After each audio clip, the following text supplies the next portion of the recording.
how's it going? Today I want to talk about another entry in Otto Penzler's Big Book of series. I've talked about the Big Book of Adventure stories in the past a few times on my channel.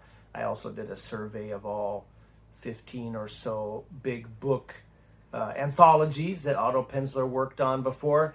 One of those big, fat, phone book size anthologies that I own, I want to talk about specifically today, is the big book, the Black Lizard Big Book of Locked Room Mysteries.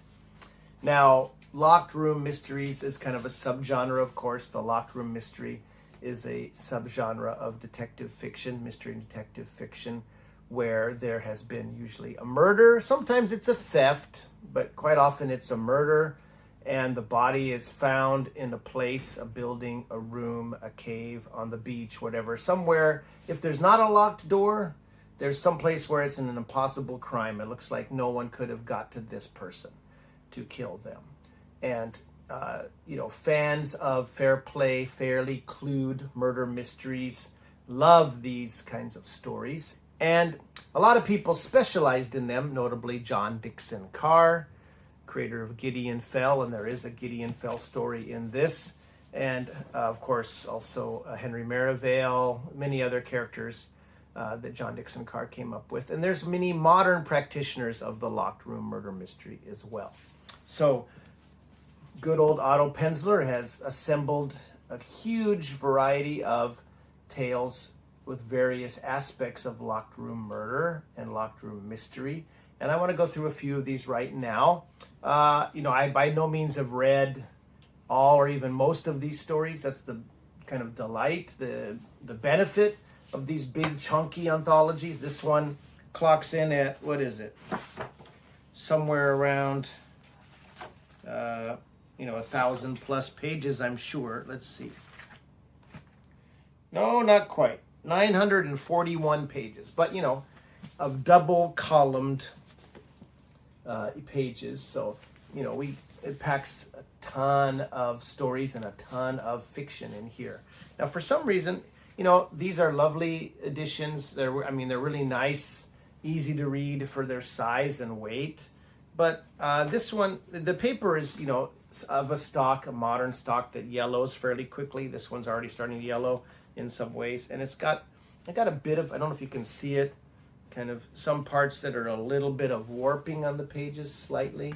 I'm sure I got this one new, so I'm not quite sure what's going on with that. But, we have, of course, as usual, lots of famous writers, such as Stephen King, Dashiell Hammett, Lawrence Block, Agatha Christie, Georges Simenon, Dorothy L. Sayers, P.G. Wodehouse. Yes, P.G. Wodehouse, famous comic writer. He has an actual fairly straightforward mystery story in here. Earl Stanley Garner, the creator of Perry Mason and Cool and Lamb, etc., is in this. And as it says, many, many more. So this edition, most of these came out in the early 2000s or into the 2010s. Has some nice kind of layout here for each of the different parts, as well as the title page. This one was published in 2014, so about 12 years ago or so. And it's broken up as usual. Otto Penzler gives author bios and talks about many of these writers' more famous detective characters, if that is something that they're known for, which most of them in this book are known for, some famous detective series, books, or stories. And many of their famous detectives do feature in these stories, but not all. Sometimes they're stories that don't feature their famous characters that the writer, produced and that are put in this book. And Mr. Penzler breaks down into several different categories after his introduction. So we start with familiar as the rose in spring. So these are stories, as he says here, the most popular and frequently reprinted impossible crime stories of all time. Now, several of these I have seen a lot. We have The Murders in the Rue Morgue by Edgar Allan Poe, of course, often cited as the very first detective story. The detective is Monsieur C. Auguste Dupin, the first, perhaps predating Sherlock Holmes, the first detective, kind of amateur consulting detective, solves a very famous case there. And then we also have, The Problem of Cell 13 by Jacques Futrelle. And this is a thinking machine story. Professor Van Dusen is his name. He's a big-brained, master of logic. In The Problem of Cell 13, he proves, he's kind of on a bet, I guess, or a whim, that he can be imprisoned in this jail, this prison, and he can figure out a way to get out of this supposedly inescapable prison to kind of help the authorities figure out, where they're weak, their security is weak or lax, I guess. There's another thinking machine story later in this book. A Terribly Strange Bed by Wilkie Collins. The Two Bottles of Relish by Lord Dunsany, or Dunsany, however you want to pronounce it. The Invisible Man, not that one. This is by J.K. Chesterton. J.K. Chesterton's most famous character is Father Brown, the kind of calm, small priest character who solves crimes with his kind of innate knowledge of human nature as well as a very rational brain. This is also a Father Brown story. The Doomdorf Mystery.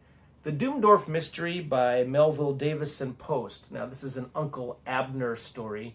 Post is kind of forgotten these days, but he was popular in the early part of the 20th century, coming up with these kind of rural mystery stories. Uncle Abner is this kind of country squire sort of character who has a great brain for solving mysteries. I haven't seen this one anthologized a lot, despite what Otto Penzler says here, but he would know much better than me, of course. And finally, we have a Sherlock Holmes story, The Adventure of the Speckled Band, which is a fantastic Sherlock Holmes story. Highly recommend that. Then we have the next section. This was the unkindest cut of all. Stabbing in a completely sealed environment appears to be the most common murder method. So, death by stabbing. So, we have the first of the most famous proponent of the lockroom murder mystery, John Dickson Carr. We have a Dr. Gideon Fell story in here, a short story. There were, at least 20 plus Gideon Fell novels and John Dickson Carr was probably most famous for his novels, but he also wrote radio plays and short stories. He has two in this book. One is As by Carter Dickson, but this one is a Dr. Gideon Fell story, The Wrong Problem. Then we have The Thing Invisible by William Hope Hudson. This is one of his Carnacki stories. Now, Carnacki is a really well-liked occult detective who does indeed encounter true occult phenomenon, but not always. Sometimes he uncovers things that look like they're occult, or maybe there was possibly some occult, but there was also human means to cover up some kind of crime usually involved. So it kind of went both ways with him. This one, if I recall, might be one that falls more into the straight-up detection style.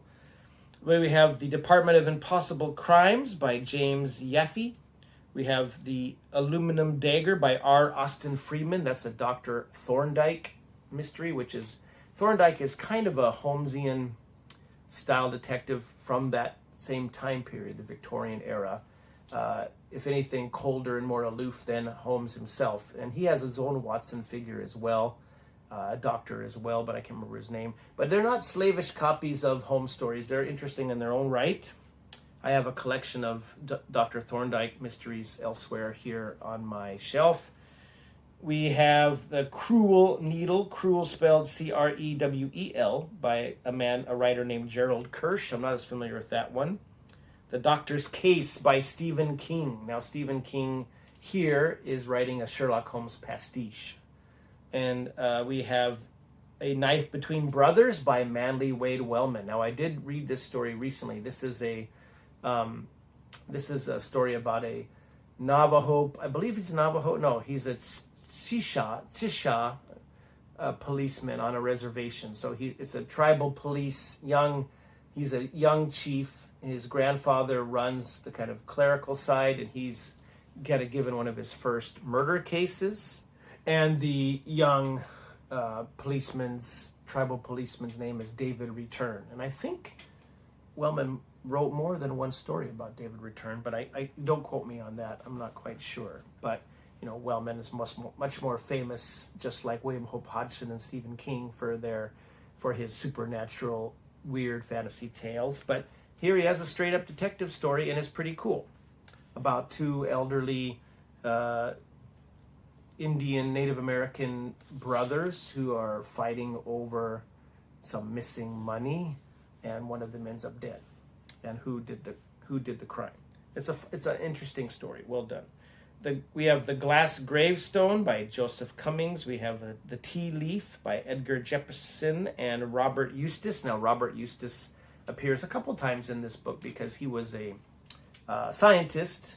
I believe he was specialized in medicines and poisons, and he often co-authored with other writers to give the science background for the mystery plot, the murder plot. We have the Flung Back Lid by Peter Godfrey, The Crooked Picture by John Lutz, who came up with a couple of PI series of his own. He's a more of a mid-century and later 20th century writer. Blind Man's Hood by Carter Dickson. I believe Nick reviewed this story for a Christmas horror, Christmas ghostly tale. Carter Dickson, again in the same section, we have John Dickson Carr in his two stories in the same section. This is not featuring one of his many detective characters, though. This is just a straight up story, and quite a creepy one. And then we have the next section, Footprints in the Sands of Time. Is there a more baffling scenario than to find a body in the smooth sand or snow with no footprints leading to or from the victim? So again, we're not in a locked room per se, but we're in an area where it looks like nobody could have got there to have planted the body.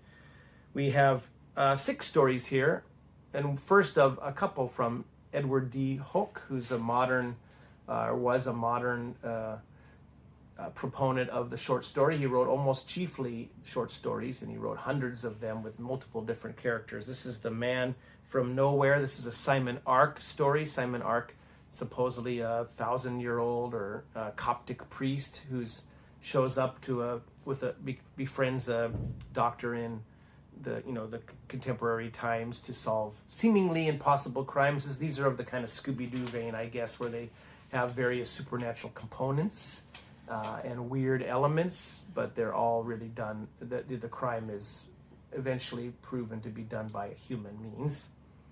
We have The Laughing Butcher by Frederick Brown. Frederick Brown, very famous for his science fiction and other crime stories, and he's quite a good writer. We have The Sands of Time, Thyme, the herb Time, by Michael Innes. And Michael Innes, this is an Appleby story, Sir John Appleby, who's a kind of aristocratic police detective. Those stories are of a particular kind of an acquired taste, I guess. They're very intellectual, and some people have a little hard time getting into them, including myself. But some of the short stories are quite good. We have The Flying Death by Samuel Hopkins Adams, who apparently was quite a well-known writer back in his day. I think he's pretty forgotten now. We have The Flying Corpse by A.E. Martin, and The Flying Hat by Vincent Carmer. Now, those I don't know much about, so I haven't read those. Like I said, these kinds of big anthologies, chunky anthologies, I like to read several stories and then, put them down for a while, and then come back and read a few more. I haven't read, by any means nearly the majority of these stories, but I have familiar with a lot of the writers, and some I'm not. So that's what the fun thing. Penzler gets some of the avowed classics of the genre, and he also tries to bring to light some very little known, rare, long time unseen stories, which is a nice mix. So and then we move into the next section, and We Missed It, Lost Forever. It is a fantasy for many people to disappear from their present lives. Some people disappear because they want to. Others disappear because someone else wants them to. And objects, large objects, sometimes disappear in the same manner. So these could be missing people or missing objects. So this is one of the longer sections of this anthology. We have The Day the Children Vanished, Hugh Pentecost. This story was kind of based off of a true crime story about a missing school bus that he eventually turned into a novel after the story got a little bit of notoriety. The 12th Statue by Stanley Ellen. Very well-known crime writer. I haven't read a lot of his work. All at Once, No Alice by William Irish. Beware of the Trains by Edmund Crispin, and that features his most famous literary detective, Gervais Fenn, or Gervais Fenn. I don't know how you want to pronounce that. I'm guessing it's Gervais, Gervase. Fenn. This was published from taken from a collection, Fenn Country, which I also have in my mystery shelf. Do you see that I'm in front of my new mystery bookshelf here? The Fenn, Gervais Fenn is a kind of academic detective, amateur detective. They were quite fun and witty stories, and he wrote several novels as well. We have what else? We have The Locked Bathroom by H.R.F. Keating. Now, H.R.F. Keating is most famous for his Inspector Gautier mysteries about a Bombay detective, but he's not featured in this story. Mike, Alice, and Rufus by Dashiell Hammett. Now, this is not a Sam Spade or Continental Op story, but it is, famous. One of the most famous founding fathers of the hardboiled detective story, Dashiell Hammett. The Episode of the Torment 4 by C. Daley King. Now, C. Daley King, I believe, has also 2 stories in this. And what's fun about this one is that they start off with dramatis personae, kind of a cast of characters. And the detective here is Travis Tarrant. So this is another pulp detective story by C. Daley King. So this is the first of 2 Travis Tarrant stories. Then next we have Greaves' Disappearance by Julian Hawthorne. The House of Haunts by Ellery Queen, by the 2 cousins who wrote under the pseudonym the Ellery Queen, which is also the name of their detective. Of course, mystery fans will be familiar with Ellery Queen's mystery magazine, where many of these stories originally appeared first, these short stories. This Ellery Queen story is more famously known as The Lamp of God. This is its original title, The House of Haunts. We have The Monkey Trick by J.E. Gurdon. We have The Ordinary Hairpins by E.C. Bentley. That's a Trent, the detective Trent, famous for Trent's Last Case and Trent Intervenes. This is a British detective story.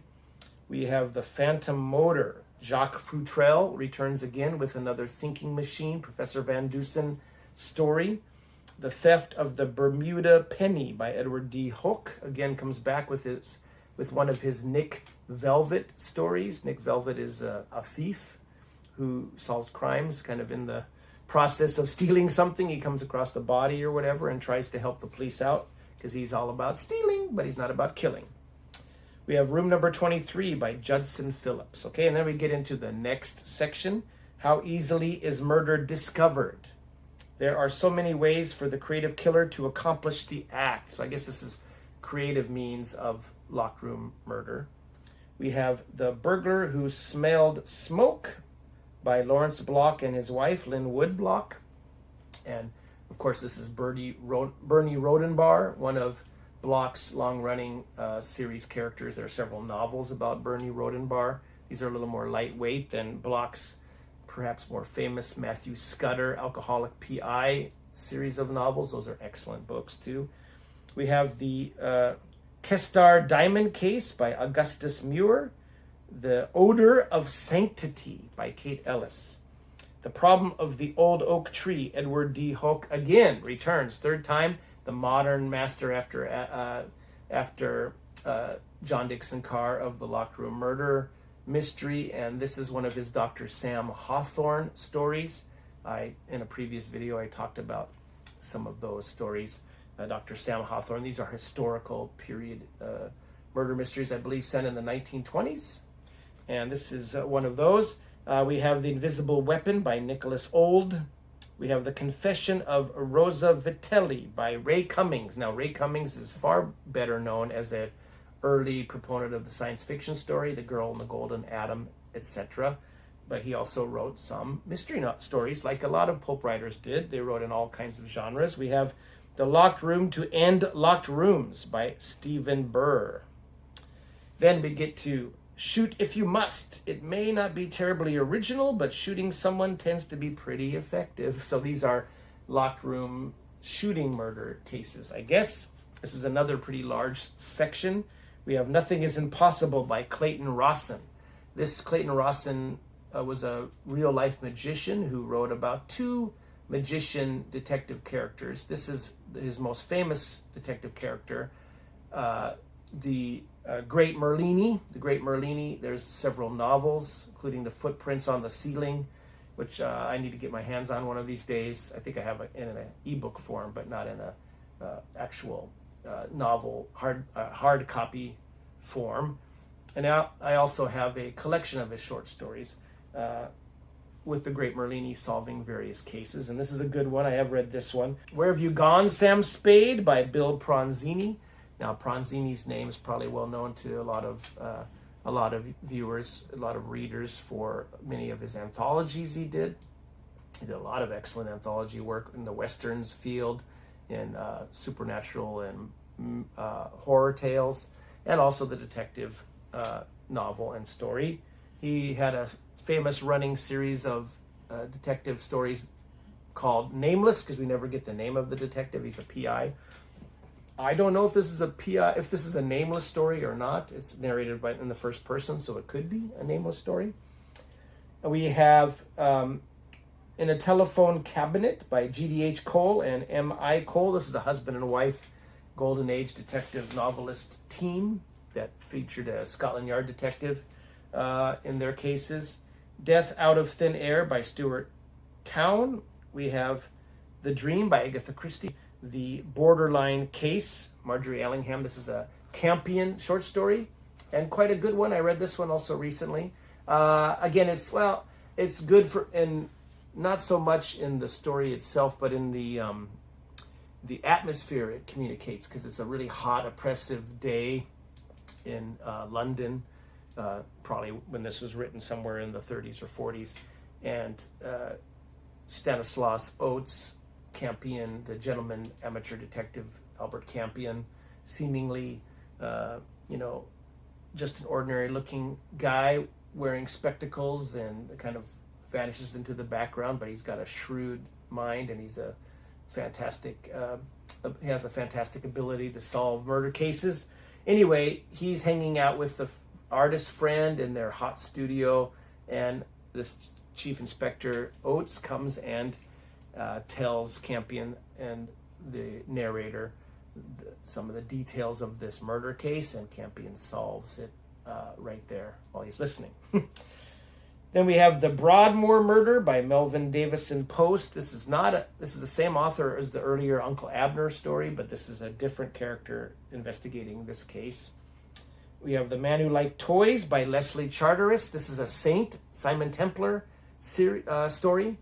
And again, the Saint is usually more of a crime thriller, suspense kind of story, adventure story. But he does also act as a detective sometimes as well. And this is a good one, and this has been dramatized, I believe, in the Saint TV series back in the 60s with Roger Moore as the Saint. The Little House at Croix-Rousse, I'm not good at French, sorry, by Georges Simenon.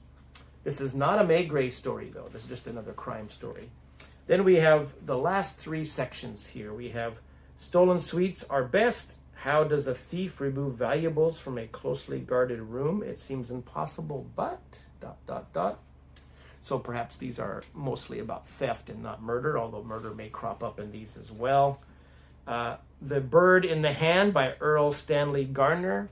Earl Stanley Garner had, of course, wrote dozens of Perry Mason books, novels, and he also wrote The Cool and Lamb, Donald Lamb and Bertha Cool, kind of hard-boiled detective novels, and he wrote some other characters as well, and this is one of his lesser well-known series characters. This is kind of a criminal detective, I guess, or criminal protagonist, Lester Leith. We have the Gulverbury Diamonds by David Durham. The Fifth Tube by Frederick Irving Anderson. The Strange Case of Steinklewitz by McKinley Cantor. Arsène Lupin in Prison by Maurice Leblanc. Now, Arsène Lupin, famous French kind of thief, a la Raffles, thief detective. We have The Mystery of the Strong Room by L.T. Mead and Robert Eustace. There's Mr. Eustace, the professor, the scientist, popping up again, frequently collaborating with L.T. Mead, who is, I believe, a female author, mystery author. We have No Way Out by Dennis Linz, No Way Out by Dennis Linz, and the episode of the Codex Curse by C. Daly King. Now, this is another of his Travis Trant mysteries. Then we have One Man's Poison, Signor is Another's Meat, often described as a woman's murder weapon. Poison doesn't really care who administers it. And we're getting to the end of the book now. We have The Poisoned Dow 08, as in 1908, I guess, by Dorothy L. Sayers. This is a Montague Egg story, not a Lord Peter Wimsey story, her other recurring, somewhat recurring short story detective, Montague Egg. Then we have A Traveler's Tale by Margaret Fraser, and Death at the Excelsior by P.G. Wodehouse. And finally, our final hope is Flat Despair. Some stories simply cannot be categorized, and this is the final story in the collection, Waiting for Godstow by Martin Edwards. Now, Martin Edwards is still alive, still writing. He has a good blog, and he edits and has edited many books and anthologies for the British Library Crime Classics line. And he also has written several novels of his own. I haven't read any of his own work, only his editing work. So the book finishes with that. So we don't have, unlike some of these big books include a complete novel. The Female Detectives one does. The Big Book of Adventure Stories has a complete Tarzan novel in it. I believe one of the Pulp's ones has the original serialized form of The Maltese Falcon, which is, was serialized in novel length. But this one doesn't have any novels. It has some novelettes for sure.